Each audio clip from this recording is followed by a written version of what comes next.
Olá, nesse vídeo eu irei falar sobre as simulações dos tipos de sistemas abordados no vídeo anterior. Começando pelo sistema hidráulico, eu usei como exemplo o tanque com entrada e saída. Nesse caso em específico, a entrada vai ser dada pelo fluxo de água que sai do lado esquerdo do tanque, conforme empurra o pistão, e a saída vai ser dada pela altura do lado direito, que sobe conforme o pistão do lado esquerdo é empurrado para baixo.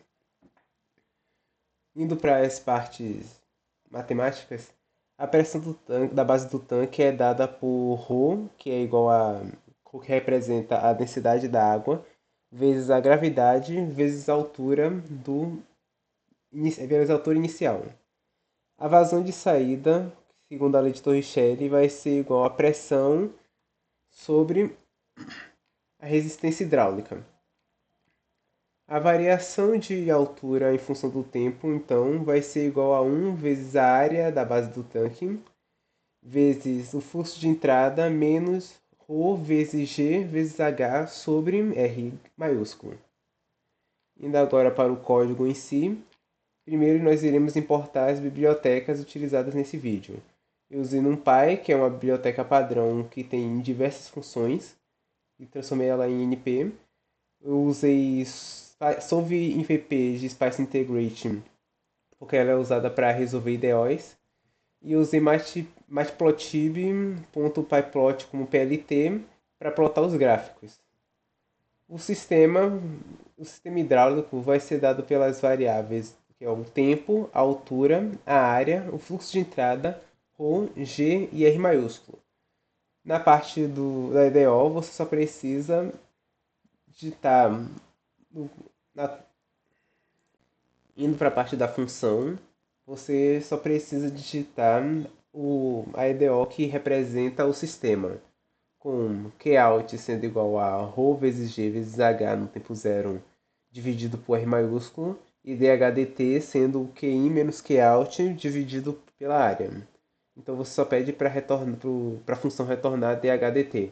Agora você define os parâmetros físicos, sendo a área do tanque, QI, a vazão de entrada sendo 20 metros cúbicos por segundo, ou a densidade da água, que é 1000 kg por metro cúbico, G, que é a gravidade, sendo 9,81 metros por segundo ao quadrado, e R maiúsculo, que é a resistência hidráulica, sendo 1000 pascais segundos por metro cúbico. Agora você define a altura inicial do sistema, eu no caso defini a altura como 1, 1 metro, e isso representa a condição inicial para resolver a EDO. Então você aplica sobre VP, coloca no primeiro espaço a função, depois o intervalo de tempo de simulação, que eu escolhi de 0 a 100 segundos, a condição inicial, que é H0, os argumentos, que são os parâmetros usados na função que representa a EDO, e por último, o t-eval, que vai ser no intervalo de 0 a 100 com divisões de 500 espaços. Agora é só plotar o gráfico, resultando em aqui. O sistema começa com 1 metro de altura e conforme a vazão de 20 metros cúbicos por segundo, que é representado por abaixar essa quantidade com o pistão do lado esquerdo, a água vai subir um pouco mais de 1 metro. Indo agora para o sistema térmico. Indo agora para o sistema térmico, eu vou usar o corpo aquecido com fluido. No caso, o fluido está fixo no sistema e tudo que vai variar é a temperatura dele, sendo que terá uma temperatura inicial e depois que aplica uma quantidade de calor, terá uma temperatura final que vai ser a saída do sistema. Fazendo balanço de energia, eu tenho que a capacidade térmica do líquido vezes a variação de temperatura em função do tempo é igual ao fluxo de entrada de calor menos o fluxo de saída de calor.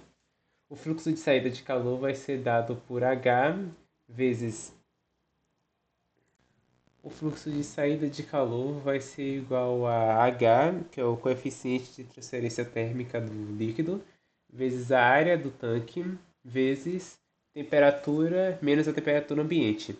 Substituindo isso essa relação constitutiva na EDO, eu tenho que dt maiúsculo dt é igual a 1 sobre c vezes q.in menos h vezes área vezes t menos t ambiente.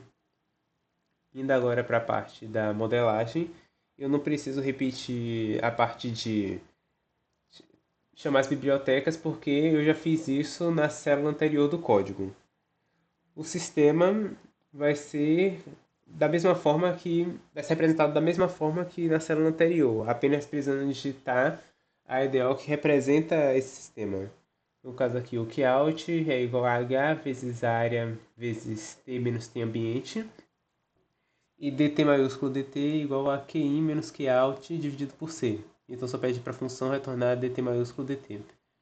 Eu considerei como a potência de entrada, o fluxo de entrada de calor sendo 500 watts, o coeficiente de transferência térmica 10 watts por metro quadrado Kelvin, a área da superfície sendo 2 metros quadrados, a capacidade térmica sendo 10.000 joules por Kelvin e a temperatura do ambiente sendo 25 graus Celsius.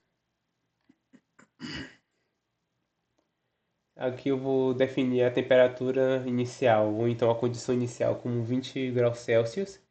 E da mesma forma que eu fiz anteriormente, só precisa colocar o sistema térmico, no caso a EDO, na primeira célula, colocar o intervalo de tempo, a condição inicial, os argumentos ou parâmetros usados no sistema e por fim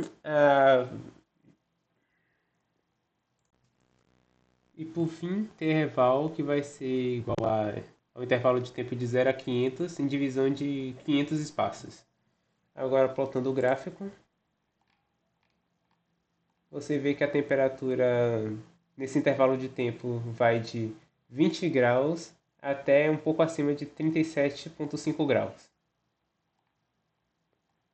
Por último, temos o sistema com reação química.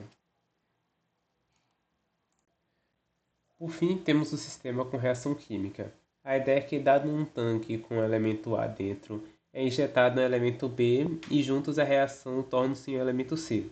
O sistema de EDOs que representa isso vai ser dado por variação de concentração de A é igual a menos K AB, a variação de fluxo em B é igual a menos K AB e a variação de fluxo em C é igual a mais K AB. K é a constante cinética do sistema. E tanto em A quanto em B vai estar negativo, pois sua reação vai diminuir ambas as concentrações. Porém, em C vai estar positivo, pois a reação vai aumentar a concentração. Indo agora para a parte do reator químico, assim como citado anteriormente, só precisa digitar a EDO que representa o sistema, no caso o sistema de EDOs. A, B e C vão ser dados por uma condição inicial, então é só digitar R igual a K vezes A vezes B. E na parte que retorna as condições da função, só precisa trocar o sinal de todos. No caso não de C, porque ele já está positivo mesmo. Agora eu vou dar os parâmetros. Eu considerei a constante cinética sendo 0,01, a concentração inicial de A como 1 mol por litro, a concentração inicial de B como 1 mol por litro e a concentração inicial de C 0 mol por litro. Agora eu resolvo utilizando o sobre VP, colocando EDO, um intervalo de tempo, a condição inicial, os argumentos, que no caso vai ser apenas K, e o T-eval, que vai ser o intervalo de tempo dividido em 500 seções. Agora eu ploto o gráfico. E como vocês podem ver, a concentração de A e B vai diminuindo lentamente, enquanto a concentração de C vai aumentando ao longo do tempo. Esse foi o vídeo de simulações para modelar esse sistema de processos. Esse foi o vídeo de simulações para modelar de sistemas de processos. Espero que tenham gostado. O arquivo dos códigos vão ser disponibilizados no Drive junto com os demais materiais complementares. Obrigado pela atenção.